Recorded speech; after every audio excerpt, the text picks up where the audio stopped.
আসসালামু আলাইকুম। আজকে আমরা শিখব প্রিজমা কি এবং কেন ইউজ করতে হয়, এর কি, কি আর্কিটেকচার আছে এবং কোনটা আমাদের কি কাজে প্রয়োজন হয়।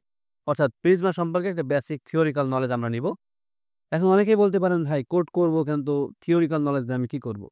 ব্যাপারটা হচ্ছে আপনি যদি মেইন বিষয়গুলো না জানেন, কোনটা কি কাজে ব্যবহৃত হয় এবং এটা আমি কেন ব্যবহার করতেছি বা কেন আমাকে করা উচিত, তাহলে আল্টিমেটলি ওইটার আসলে আউটপুটটা খুব বেশি ভালো হয় না। তো চলেন আমরা কথা না বাড়িয়ে শুরু করি। প্রিজমা কি? প্রিজমা হচ্ছে যে একটা ওপেন সোর্স ওআরএম, যেটা আসলে অনেকগুলো ডাটাবেজের সাথে ইউজ করা যায় এবং এটা খুবই সিম্পলিফাইড। আমরা চাইলে এটা NoSQL, SQL এর সাথে আমরা ইউজ করতে পারি। তো চলেন আমরা সরাসরি প্রিজমার ওয়েবসাইটে চলে যাই এবং সেটা দেখা শুরু করি।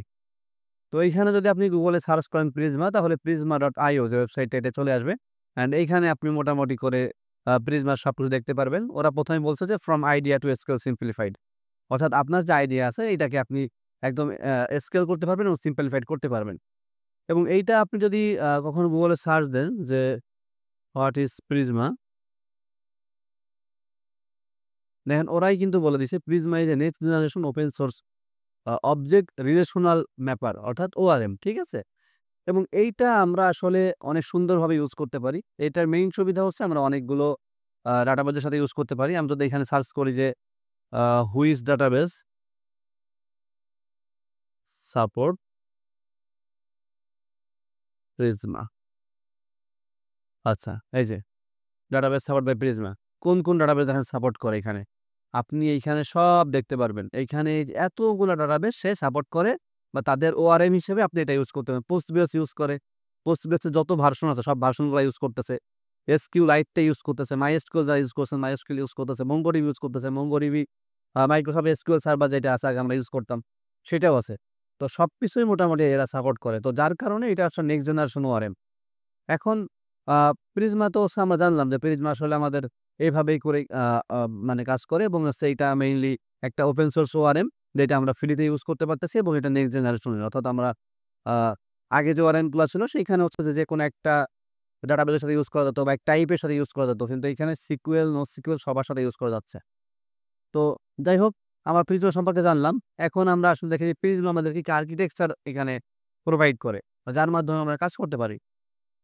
আচ্ছা, চলেন তাহলে দেখি যে প্রিজমা আমাদেরকে কি আর্কিটেকচার আসলে প্রদান করে এবং যার মাধ্যমে আমরা কাজগুলো করে থাকি। তো মেইনলি আমাদেরকে ৩ টা আপনার হচ্ছে যে আর্কিটেকচার বা কম্পোনেন্ট প্রোভাইড করে। একটা হচ্ছে Prisma client, migration and schema. এখন কোনটা কোন কাজে ইউজ হয়? ক্লায়েন্ট আসলে কি? ক্লায়েন্টটা হচ্ছে যে আমাদের যে কোয়েরি গুলা আছে বা যে আমাদের যে আ স্কিমা গুলা লেখা হয় এইগুলা বা আমাদের যে প্রিজমার ভাষায় যে কোডটা লেখা হয় এইটাকে ডাটাবেজের সাথে কানেক্ট করে বা ডাটাবেজের সাথে আমাদের কানেক্ট করে ডাটাগুলা দেয় এই ক্লায়েন্ট। আচ্ছা, এরপরে স্কিমাটা কি? স্কিমা হচ্ছে যে আমরা MongoDB যদি ইউজ করে থাকি তাহলে একটা স্কিমা ডিফাইন করি Mongo দের সাথে। কোন ডাটা এখানে থাকবে, তার টাইপ কি হবে, ঠিক আছে? এই যে ক্লায়েন্ট কিন্তু আরেকটা ব্যবহারও হচ্ছে আমাদেরকে প্রোভাইড করে। ডাটা সেফটি বা টাইপ সেফটি প্রদান করে। তো সেই ক্ষেত্রে আমাদের ভুল হওয়ার সম্ভাবনা কম থাকে। এইটাও মানে আপনার হচ্ছে প্রিজমা ইউজ করার একটা বড় সুবিধা বা আমরা এটার কারণে ইউজ করতে পারি যে আমাদের টাইপ সেফটি যে ব্যাপারগুলো থাকে বা এরর হ্যান্ডলিং এ সেই ব্যাপারগুলা কিন্তু প্রিজমা আমাদেরকে সুন্দরভাবে দেয় আরকি। বা গোছালো একটা জিনিস। এবং এই গোছানোর মাধ্যমে আমরা আমাদের প্রোডাক্টিভিটি বেশি পাই আরকি। এখন আসি প্রিজমা স্কিমা কি? স্কিমা হচ্ছে যে মেইনলি আপনি যদি কখনো MongoDB ইউজ করে থাকেন তাহলে দেখতে পারেন যে আ স্কিমা হচ্ছে যে আমরা কিছুই ডাটা ডিফাইন করি বা মডেল বা ডাটাবেসটা আসলে কিভাবে হবে? কার সাথে কার রিলেশন হবে?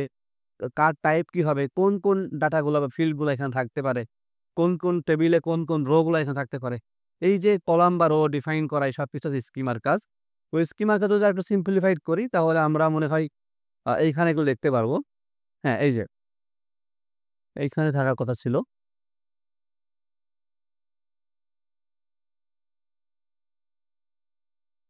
আচ্ছা, আমরা একটু সার্চ করি।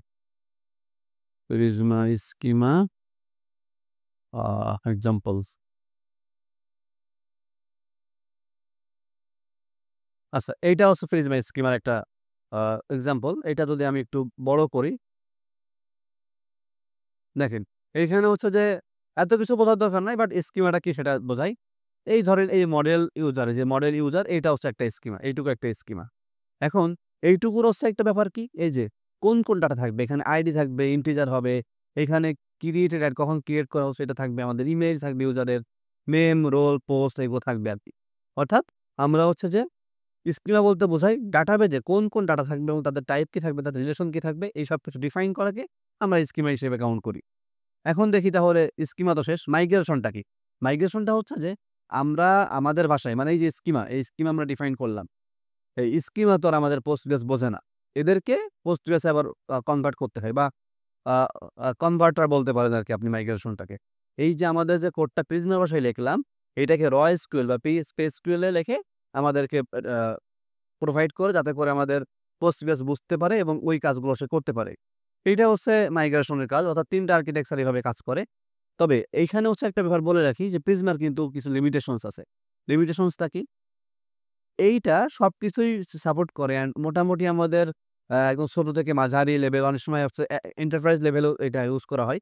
তবে লিমিটেশনস হচ্ছে যে এইটাতে আপনার কিছু সময় কোয়েরি পারফরম্যান্স এর জন্য র এসকিউএল লেখা লাগতে পারে। যা এই আর ঠিক এই কারণেই আমরা র এসকিউএলটা আগে শিখে আসছি বা PHP টা শিখে আসছি। যারা এখনো দেখেন নাই তারা ডেসক্রিপশন বক্সে আমি আমাদের কোর্সের লিংক দিয়ে দিব, সেখান থেকে দেখে নিতে পারবেন। একদম এটা ফ্রিতেই এবং এই প্লেলিস্টটা আমাদের সাজানো আছে। তো এই যে আমাদের অনেক সময় কি হয়, ধরেন হচ্ছে যে বিশেষ করে ব্যাংকিং সেক্টরে বা বড় আর্কিটেকচার যখন কাজ করা হয়, তখন কিছু কোয়েরি থাকে যেগুলো আসলে প্রিজমা অত ভালো পারফর্ম করতে পারে না। তো ওইখানে আমাদেরকে র এসকিউএল লিখতে হয় এবং র এসকিউএল লিখলে ওইটা পারফরম্যান্স বেড়ে যায় এবং ভালোভাবে কাজ করতে পারে। এইটাই হচ্ছে মেইনলি প্রিজমার হচ্ছে যে লিমিটেশনস ছিল। এছাড়া আরো কিছু ছোট লিমিটেশনস আছে, সেগুলো আসলে খুব বেশি বড় ইস্যু করবে না আপনাদেরকে। তো প্রিজমার সবচেয়ে ভালো দিক হচ্ছে সে খুবই সিম্পলিফাইড অ্যান্ড স্কেলেবল অ্যান্ড হচ্ছে যে এটা আ অন্যান্য ORM যেখানে কাজ করে কোড বেস, আর এখানে সে কাজ করে স্কিমা বেস। আপনার ১ম এ স্কিমা ডিফাইন করতে হয়, অনেকটা স্কিমা আপনার মাইগ্রেশন করে নিতে হয়। আর টাইপ সেটটি প্রদান করতেছে। এই সবকিছু মিলিয়ে প্রিজমা হচ্ছে যে অনেক সুন্দর একটা ব্যাপার। প্রিজমা আরেকটা ব্যাপার হচ্ছে আমাদেরকে প্রোভাইড করে, সেটা হচ্ছে প্রিজমা স্টুডিও। প্রিজমা স্টুডিওটা হচ্ছে যে মেইনলি আপনার আ আমরা যে কোডগুলা লিখতেছি বা ডাটাবেজে যেটা আমাদের জমা হচ্ছে, এইটার আসলে যে ভিজুয়ালাইজেশন বা GUI বা GUI যেটা বলি আমরা কেন, এইটা কিন্তু আমরা কোনো একটা আ থার্ড পার্টি ইউজ না করেই প্রিজমার স্টুডিওর মাধ্যমে দেখতে পারি। যে কোন ডাটাগুলা আছে, কার সাথে রিলেশন আছে অ্যান্ড এটা কিভাবে আসলে এখানে আছে, ওইখান থেকে আবার আমরা এডিট করতে পারি ম্যানুয়ালি। তো প্রিজমার এই এতগুলো সুবিধা আছে। এইগুলো আপনারা অবশ্যই জানবেন এবং এক করে ইউজ করবেন। তো আজকে এই পর্যন্তই। নেক্সট দেখা হচ্ছে অন্য কোনো একটা ভিডিও নিয়ে। আসসালামু আলাইকুম।